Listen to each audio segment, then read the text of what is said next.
मोठी बातमी बघूयात। मुलाला जाऊ न देण्याचा बाप हट्ट पूर्ण करण्यासाठी तानाजी सावंतांचे मुख्यमंत्री देवेंद्र फडणवीस आणि केंद्रीय हवाई राज्यमंत्री मुरलीधर मोहोळ यांना फोन केले। घटना गंभीर भासवून विमान माघारी बोलवल्याचं स्पष्ट झालंय।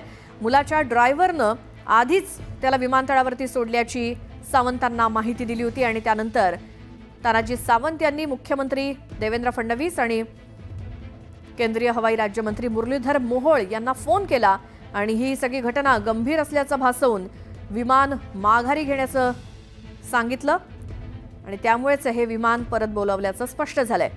मुलाच्या ड्रायव्हरनं आधीच त्याला विमानतळावरती सोडल्याची तानाजी सावंत यांना माहिती दिली होती, मात्र हे विमान हवेतनच फिरवण्यात आलं आणि पुन्हा पुणे विमानतळावरती उतरवण्यात आलं।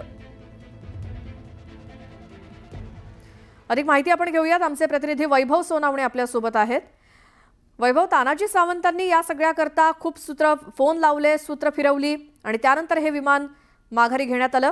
काय सगळा घटनाक्रम होता?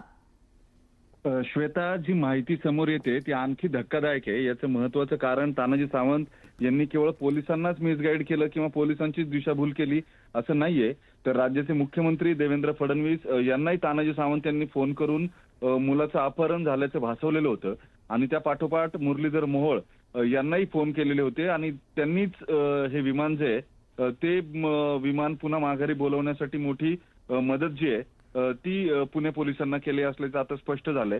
मात्र या सगळ्यांना ही घटना अत्यंत गंभीर आहे किंवा खरंच त्यांच्या मुलाचं किडनॅपिंग झालंय, अपहरण झालंय असं भासवून तानाजी सावंतांनी सगळ्यांची फसवणूक केल्याचं आता स्पष्ट झालेलं आहे। काल त्यांनी मुलाला माघारी बोलवण्यासाठी जो काही उपद्व्याप केला त्याच्यामध्ये केवळ पोलिसांनाच फसवलेलं नाही, तर राज्याचे मुख्यमंत्री जे आहेत त्यांनाही आणि केंद्रीय हवाई राज्यमंत्री मुरलीधर मोहोळ यांनाही त्यांनी चुकीची माहिती दिल्याचं आता समोर आलंय।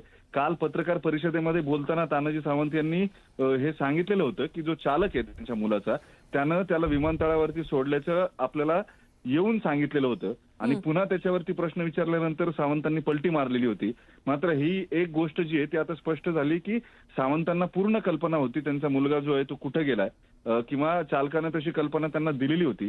तसं असून सुद्धा सावंत यांनी हा गुन्हा का दाखल करायला लावला किंवा अगदी इतक्या वरिष्ठ पातळीवरती सुद्धा खोटी माहिती का दिली असा सगळ्यात महत्त्वाचा प्रश्न आहे।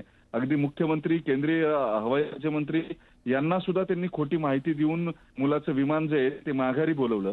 हा बाप हट्ट त्यांनी नेमका कशासाठी केलेला होता असाही प्रश्न आहे। काही कौटुंबिक वादाचं कारण जरी त्याला असलं तरी इतक्या पातळीवरती जाऊन प्रशासकीय व्यवस्था वापरावी किंवा अशा पद्धतीनं शोषण करावं का पोलीस असतील किंवा राजकीय व्यवस्थेचं सुद्धा खोटी माहिती देऊन, असा खरा प्रश्न या निमित्तानं तो त्याचं उत्तर तानाजी सावंत कधी देणार हा महत्त्वाचा मुद्दा आहे। बरोबर आहे वैभव, धन्यवाद या सगळ्या माहितीसाठी। त्यामुळे पुन्हा तानाजी सावंत हे माध्यमांशी बोलतात का, नेमकं काय झालं होतं आणि कशामुळे नेमकं हे विमान परत बोलवण्यात आलं, त्यांचे नेमके वाद काय होते आणि त्यासाठी त्या पुढे जाऊन महत्त्वाची गोष्ट म्हणजे यासाठी त्यांनी यंत्रणा कामाला लावल्या, मुख्यमंत्र्यांना फोन केला, संबंधित मंत्र्यांना फोन केला आणि त्यानंतर त्यांच्या मुलाचं विमान हे हवेतनच माघारी फिरवण्यात आलं।